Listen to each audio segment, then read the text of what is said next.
Hello, how are you students? कैसे हो? कैसी चल रही है आपकी प्रिपरेशन स्टूडेंट्स? तो नाउ अभी हम स्टार्ट कर रहे हैं जो चैप्टर 4 के क्वेश्चन कुछ रह गए थे। मैंने आपको पहले ही बताया था कि क्वेश्चन चैप्टर 4 के कुछ क्वेश्चन हमने करे थे और थोड़े बहुत क्वेश्चन अभी बाकी है। तो जो बाकी है क्वेश्चन हमने 18 तक करे थे, तो 19 से मेरे 31 तक निकाले हुए हैं लास्ट 10 ईयर्स के पेपर। तो उसको आज हम करते हैं। तो 19 हमारा क्वेश्चन है, among the following which one is the wrong statement. कौन सा नीचे जो दिया हुआ है वो रॉन्ग स्टेटमेंट है। क्लियर है? तो सबसे पहले तो आपकी प्रिपरेशन अच्छी चल रही है कि नहीं? हमें इस मंथ में सारे के सारे पीवाईक्यूज को खत्म करने हैं और मैं कंप्लीट करवा दूंगी आपको सारे के सारे पीवाईक्यूज। आप मेरे सारे वीडियोस देखते रहो, मेरे चैनल को सब्सक्राइब करो, बेल आइकन दबाओ, लाइक करो, ताकि दूसरों को भी वीडियो मेरे देखने के लिए आप बोलो कि वीडियो में कुछ प्रॉब्लम आ रही है, कुछ समझ में नहीं आ रहा है, तो भी आप मुझे करो। बट हमारी प्रिपरेशन रुकनी नहीं चाहिए, हमें रिजल्ट लाना है और हो सके उतना मैं अच्छे से अच्छा वीडियो देने की कोशिश कर रही हूँ। तो कौन सा स्टेटमेंट है वो गलत है? PH5 and BiCl5 do not exist. क्यों नहीं एग्जिस्ट कर रहे? वो दिखा रहे हैं एग्जिस्ट कर रहे हैं 5 ऑर्बिटल्स का। p pi d pi bonds are present is SOQ। SOQ को प्रेजेंट कर रहे हैं, हमारी टेक्स्ट बुक में है। अगर हमने टेक्स्ट बुक पढ़ा है तो ये दोनों के दोनों राइट है ना। ACF4 and CH4 have same shape. No, दोनों के शेप अलग अलग है। इसका शेप अलग है। ACF4 का शेप मैं ड्रॉ करके देती हूँ, जैसे SE यहाँ पे है, F एक यहाँ पे है, एक F यहाँ पे, एक F यहाँ पे और एक F यहाँ पे है। और CH4 का तो आपको वैसे भी पता है, ये CH4 का, तो ये गलत है। I3 has banned geometry. Yes, I3 band geometry है। तो ये स्टेटमेंट है वो हमारा गलत दिया हुआ है। ऐसे क्वेश्चन एग्जाम में आएंगे जो हमें पता होने चाहिए। हम PYQs करेंगे तो हमें पता होगा कि ये है। In which of the following pair both the species are not isostructural. कौन सा है वो आइसोस्ट्रक्चरल नहीं है? Diamond and silicon, diamond and silicon carbide ये आइसोस्ट्रक्चरल है। जैसे सेंट्रल एटम्स है और इनमें आइसोस्ट्रक्चरल मतलब दोनों sp3 हाइब्रिडाइजेशन है, तो वो है isostructural. Na3 and Pa3 both are pyramidal and central atom both are sp3, तो ये दोनों भी sp3 है। देन उसके बाद XeF4 एंड XeO2 ये दोनों सेम नहीं है, क्योंकि XeF4 है वो sp3d2 हाइब्रिडाइजेशन है और ये XeF4 sp3 हाइब्रिडाइजेशन, तो ये दोनों सेम नहीं है। एंड देन लास्ट वाला SiCl4 एंड PCl4 दोनों सेम है। तो ये चार में से ये गलत है, क्योंकि XeF4 ऐसे होता है, कल भी हमने ये देखा था, ऐसे उसका स्ट्रक्चरल हमने देखा था, ये यहाँ पे और XeO4 में यहाँ पे double bond double bond double bond and double bond, तो ये होता है। तो ये सी मेरा आंसर है वो गलत है। Clear? Now consider the following species, consider the following species CN plus, CN minus, NO and CN minus. Which one of these will have the highest bond order? किसके बॉन्ड ऑर्डर सबसे highest है? तो चलो देख लेते हैं किसके bond order है वो सबसे हाईएस्ट है। तो हमने ये करे हैं सारे के सारे, हमने एग्जाम्पल करे हैं। NO का बॉन्ड ऑर्डर आ रहा है मुझे 2.5, जब हमने कैलकुलेशन करे थे, क्योंकि 10 - 5 / 2 = 2.5 इसका है। फिर CN माइनस का बॉन्ड ऑर्डर है 10 - 4 × 2 = 3 बराबर है। फिर CN प्लस का बॉन्ड ऑर्डर मेरे पास है 9 प्लस है, इसलिए एक कम हो गया, 9 - 4 / 2 इसलिए 2.5। एंड BO का बॉन्ड ऑर्डर है 8 - 4 × 2 × 2, तो मेरा बी आंसर राइट है। देखो बॉन्ड ऑर्डर मैंने कैलकुलेट करना नहीं सीखा है, क्योंकि वो हमने थियरी में करे हुए हैं, तो जो करे हुए है उसको मैं फिर से रिपीट करके टाइम नहीं बिगाड़ रही हूँ। आपको बॉन्ड ऑर्डर कैलकुलेट करना आता है। जो लोग नीट की प्रिपरेशन करते हैं बच्चे, जो बच्चे नीट की प्रिपरेशन करते हैं उनको बॉन्ड ऑर्डर है कैलकुलेट करना आता है कि ये 10 कहाँ से आया और 5 कहाँ से है, 10 कहाँ से है, 4 कहाँ से, वो किसके होते हैं ये भी आपको पता है। ये सब आपको पता ही होते हैं क्योंकि वो bonding and anti bonding electron जो होते हैं उनके नंबर है। Bonding minus anti bonding electron है एंड डिवाइड 2 है, 1/2 से क्रिएट करते हैं इसलिए। तो ये आपको कैलकुलेट करना आता ही है, तो मुझे रिपीट करने की जरूरत नहीं। कैलकुलेट ये सबके इसके और पूरी हाइब्रिडाइजेशन लिखने की जरूरत नहीं है क्योंकि बच्चे इतने आता है तभी तो वो नीट की प्रिपरेशन करते हैं, तभी वो कर सकते हैं। 22 नंबर का मेरा क्वेश्चन है। 22 number question, which one of the following statement is incorrect. आपने देखा बहुत सारे क्वेश्चन ऐसे ही है कि कौन सा स्टेटमेंट करेक्ट नहीं है, इसका मतलब मुझे करेक्ट पता होना चाहिए। Is the incorrect related to molecular orbital theory. Molecular orbital theory के अकॉर्डिंग कौन सा मेरा स्टेटमेंट गलत है। जब pi anti bonding molecular orbital has a node between the nucleus, yes right है मेरा। न्यूक्लियर वो एंटी बॉन्डिंग है, वो नोड के ऊपर बीच में ही होते हैं, यहाँ पे ऐसे नोड में होते हैं, बराबर। In the formation of bonding molecular orbital, the two electron waves of the bonding atoms reinforce each other, yes very good right है, each other। molecular orbitals obtained from 2px and 2py orbitals are symmetrical around the bonds axis, no दोनों same नहीं है, symmetrical नहीं है, ये गलत है, symmetrical बिल्कुल नहीं है। molecular obtained from 2px are not symmetrical around the bond axis। 8 pi bonding molecular orbital has longer electron density above the below the internuclear axis, yes ये थोड़े longer होते हैं, ये थोड़े longer होते हैं, ये हमें थियरी में आ चुका है, तो ये मेरा सी है वो गलत है। नाउ मेरा नेक्स्ट क्वेश्चन है, Which one of the following pair of species have the same bond order? किसके सेम बॉन्ड ऑर्डर है? तो मेरा सेम बॉन्ड ऑर्डर फिर से आया, सेम बॉन्ड ऑर्डर। तो चलो दोनों सबके बॉन्ड ऑर्डर करते हैं। O2 का बॉन्ड ऑर्डर क्या है, पहले O2 को देख लेते हैं। O2 का बॉन्ड ऑर्डर मेरा है O2 का 2,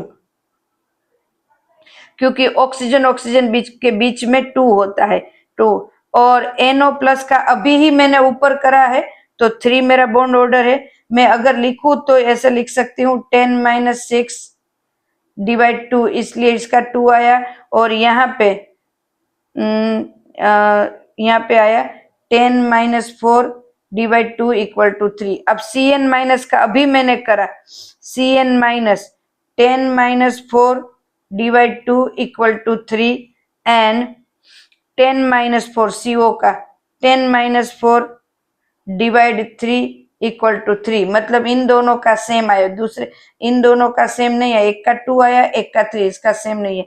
N2 का फिर से कर देते हैं। N2 नाइट्रोजन नाइट्रोजन के बीच में 3 बॉन्ड होते हैं तो इसका बॉन्ड ऑर्डर 3 है, उसको कैलकुलेट करने की जरूरत नहीं है। और ऑक्सीजन ऑक्सीजन के बीच में डबल बॉन्ड होते हैं तो इसका बॉन्ड ऑर्डर 2 है। क्लियर है स्टूडेंट्स, मैं जो बोल रही हूँ समझ में आ रहा है, बराबर। CO का बॉन्ड ऑर्डर क्या होता है,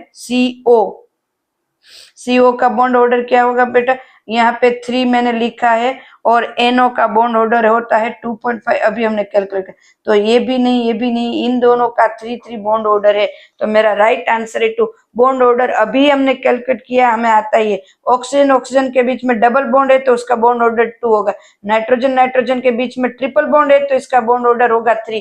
हाइड्रोजन हाइड्रोजन बीच में एक सिंगल बॉन्ड है तो उसका बॉन्ड ऑर्डर होगा 1। तो ये हमें पता होना चाहिए, क्या मैं बोल रही हूँ ये पता होना चाहिए कि किसका बॉन्ड ऑर्डर क्या है, उसके बीच में कितने बॉन्ड है, बराबर है, कितने बॉन्ड बन रहे हैं तो उसके हिसाब से उसका बॉन्ड ऑर्डर होता है। क्लियर स्टूडेंट्स, नाउ मेरा क्वेश्चन, नेक्स्ट क्वेश्चन की तरफ हम चलते हैं। तो नेक्स्ट क्वेश्चन है मेरा 24 नंबर का। The correct order of the energies of molecular orbital of N2 molecules. अब देखो इसमें बहुत सारे ऐसे क्वेश्चन होंगे जो हमें पता है, पर मुझे तो पता होना ही चाहिए कि N2 का क्या है, तो मैं राइट ही लिख रही हूँ, मैं ABCD नहीं कर रही हूँ, यहाँ पे राइट लिख रही हूँ। N2 के लिए 6, N2 के लिए sigma 1s, sigma star 1s, मुझे पता होना चाहिए sigma 2s, sigma star 2s, then pi 2px equal to pi 2py, दोनों इक्वल होंगे। देन सिग्मा 2pz, ये मेरा बॉन्ड ऑर्डर है, and then pi star 2px equal to pi star 2py, and then sigma star 2pz। ये पता ही होना चाहिए हमें। हमें ऑप्शन बाद में देखना है, पहले हमें बॉन्ड ऑर्डर लिख लेना है। जैसे मैंने बॉन्ड ऑर्डर ये पहले लिख लिए हैं, देन उसके बाद 4 ऑप्शन होंगे। मैंने यहाँ पे कोई भी ऑप्शन दिया नहीं, ये ए ऐसा करके ही लिखा है, तो उसका ऑप्शन दिया ही नहीं है मैंने। क्लियर है स्टूडेंट्स? किसी किसी का ऑप्शन मैं नहीं दे रही हूँ, क्यों? क्योंकि वो उसका राइट आंसर हमें पता होना चाहिए। विच amongst the following is correct statement। फिर से स्टेटमेंट आया, करेक्ट स्टेटमेंट कौन सा है, फिर से आया, तो चलो कर देते फिर से करेक्ट स्टेटमेंट। चलो, the bond order O2 plus O2 O minus 10 O2 R, O2 plus का 2.5 2 1.5 and 1, yes right. O2 plus का 2.5 है, O2 का 2 है, O2 माइनस का 1.5 एंड O2 माइनस 2 का 1, राइट है। अभी हमने कैलकुलेट करा इसलिए हमें पता है। Now C2 molecule has 4 electron in its 2 designated pi molecular orbitals. ये C2 मोलिक्यूल के बीच में 4 इलेक्ट्रॉन होते हैं। कार्बन कार्बन डबल बॉन्ड नहीं होते, उनके बीच में 4 इलेक्ट्रॉन होते हैं। Clear? H2 plus ion has 1 electron, H2 plus के पास 1 ही इलेक्ट्रॉन होते हैं, राइट है। O2 plus ion is diamagnetic, नहीं वो पैरामैग्नेटिक होंगे क्योंकि उसमें एक इलेक्ट्रॉन कम है, तो अरे सॉरी हाँ एक इलेक्ट्रॉन कम है O2 में, तो वो डायमैग्नेटिक हो ही नहीं सकते, वो पैरामैग्नेटिक है। ये जो मैं बोल रही हूँ उस पर ध्यान दो, पैरामैग्नेटिक डायमैग्नेटिक जो बोल रही हूँ ना उस पर थोड़ा सा ध्यान दो कि क्या बोल रहे हैं, ताकि दूसरे ऐसे क्वेश्चन आए, ऐसा कोई स्टेटमेंट आए तो आपको पता आ जाए, तुरंत ही पता चल जाए कि ये क्या बोल रहे हैं। नाउ मेरा नेक्स्ट क्वेश्चन है 26 नंबर का। चलो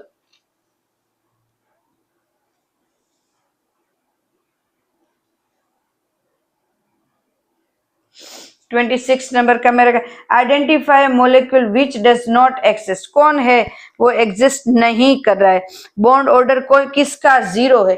अरे पता ही चल जाता है, बॉन्ड ऑर्डर इसका ही 0 होता है, He2 कभी दिखा ही नहीं है, तो इसका ए आंसर देख के ही पता चल गया कि एग्जिस्ट कौन नहीं करता, जिसका बॉन्ड ऑर्डर 0 हो, मतलब कि फुल फिल होए, तो वो फुल फिल है He2, तो वो कभी एग्जिस्ट कर ही नहीं सकते।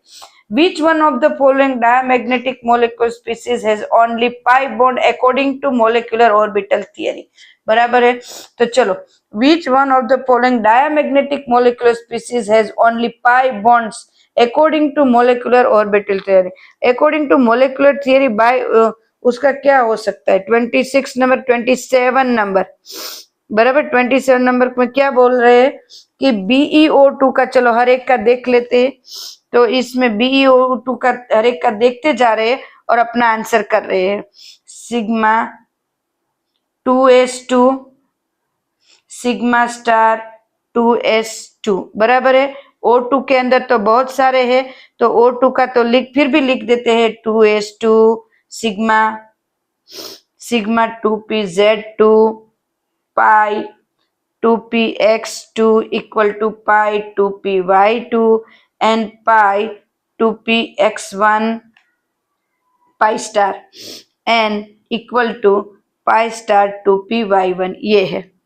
N2 के लिए वैसा ही होगा, N2 के लिए ऊपर जैसा ही होगा थोड़ा बहुत, sigma 2s2 sigma star 2s2 pi 2px2 equal to pi 2py2 sigma 2pz2। Clear है?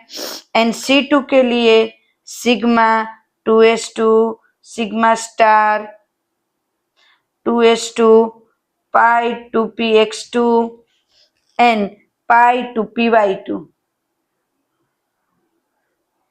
बराबर है, ये है हमारा। तो C2 contain 2 pi bond at it has 4 electron, C2 में पाई में 2 इलेक्ट्रॉन है, तो ये होगा। क्लियर है स्टूडेंट्स, दिखाई दे रहा है पूरी तरह से, समझ में आ रहा है? यस। नाउ मेरा नेक्स्ट क्वेश्चन है, which one of the following is paramagnetic. Oh, कितना इजी क्वेश्चन है। पैरामैग्नेटिक कौन होगा? जिसके अंदर ऑक्सीजन, ये हमारी थियरी में आता है। पैरामैग्नेटिक कौन सा है? मुझे तो देख के ही पता चल रहा है कि पैरामैग्नेटिक कौन सा है।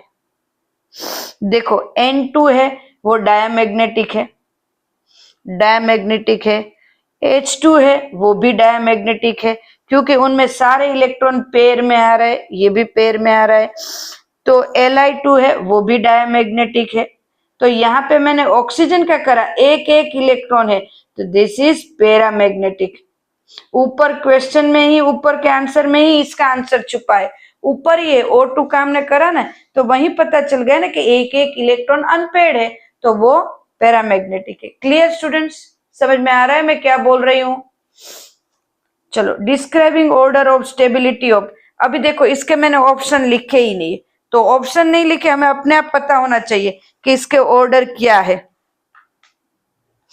चलो, सबके ऑर्डर लिख रही हूँ। Describing order of stability, stability के अकॉर्डिंग इसके ऑर्डर लिखने हैं हमें, बराबर है। तो पहले तो सबके ऑर्डर लिख देते हैं यहाँ पे, सबके ऑर्डर। जैसे कि O2 का ऑर्डर है 2, O2 माइनस 1 का ऑर्डर है 1.5, O2 प्लस का ऑर्डर है 2.5 और O2 माइनस 2 का ऑर्डर है 1। तो स्टेबिलिटी के हिसाब से होगा O2 plus, then O2, then O2 minus and then O2 minus 2। तो ये है स्टेबिलिटी के हिसाब से O2 plus 2, O2, O2 minus and O2 minus 2। ये हमें पहले अपने आप कर लेना है, फिर ही हमें देना है। क्लियर स्टूडेंट्स, मैं 2 मिनट के लिए इसे रख रही हूँ ताकि आपको पता चले, लिखना हो तो आप लिख भी सको सारे के सारे क्वेश्चन। और मैंने यहाँ पे ऑप्शन नहीं दिए हैं, ऑप्शन इसलिए कि हमें पहले राइट आंसर पता होने चाहिए, बाद में हमें ऑप्शन देखने हैं, तो राइट आंसर तो पता होने ही चाहिए। क्लियर स्टूडेंट्स, नाउ मेरा नेक्स्ट क्वेश्चन है 30 नंबर क्वेश्चन पे हम पहुंच गए। Intermolecular hydrogen bonding is present in, oh intermolecular, चलो कर देते। इंटरमोलेक्युलर किसके बीच में हो सकता है? तो मुझे तो दिखाई देता है इन दोनों के बीच में, बाजू बाजू में, दोनों के बीच में इंटरमोलेक्युलर होगा, तो मेरा आंसर है राइट। देखो कर देते हैं, ए मेरा आंसर है। देखो N double bond O, then O, then H नीचे, और इसका O और H, इसका H हो गया। तो इंटरमोलेक्युलर है। कितना इजी क्वेश्चन पूछा है, पर अगर हमें पढ़ा हो, हमने पूरा पढ़ा हो ना, तभी हमें ये क्वेश्चन इजी लगते हैं। अगर पढ़ा ना हो तो कोई क्वेश्चन इजी नहीं लगता। Which one of the following compound shows the presence in intermolecular hydrogen bond, कौन बताता है? कौन बताएगा? इंटरमोलेक्युलर हाइड्रोजन बॉन्ड, H2O2 नहीं बताएगा। HCl form intermolecular hydrogen bonding while cellulose hair, ये नहीं बताते, ये नहीं बताते, ये नहीं बताते। तो which one of the following compound show the presence in intermolecular hydrogen bond, तो इंटरमोलेक्युलर हाइड्रोजन बॉन्ड सेल्यूलोज में सबसे ज्यादा होता है, तो ये आता है सेल्यूलोज। सेल्यूलोज में सबसे ज्यादा हाइड्रोजन बॉन्डिंग होते, तो ये होगा। थियरी के अकॉर्डिंग हम जा रहे हैं, थियरी टेक्स्ट बुक में दिया हुआ है उसके हिसाब से जा रहे हैं। क्लियर स्टूडेंट्स, मैं कुछ सेकंड के लिए अपने क्वेश्चन इस तरह से रखती हूँ हर एक के, ताकि आपको लिखना है तो आप लिख भी सकते हो, और आंसर भी मैं राइट और ये सब कर रही हूँ ताकि आपको पता चले कि आंसर कौन सा है, राइट है कौन सा है। क्लियर स्टूडेंट्स, नाउ यहाँ हमारा ये 4 नंबर का चैप्टर फिनिश हो रहा है। अब हमारा होगा 5 नंबर का चैप्टर। 5 चैप्टर एक ही दिन में हो जाएगा, 4 चैप्टर थोड़े कैलकुलेशन वाले हैं, तो हमने 2 दिन लिए थे। Clear students, okay, take care students and thank you. And please ध्यान से करना और अच्छे मार्क्स लाने की प्रिपरेशन करो।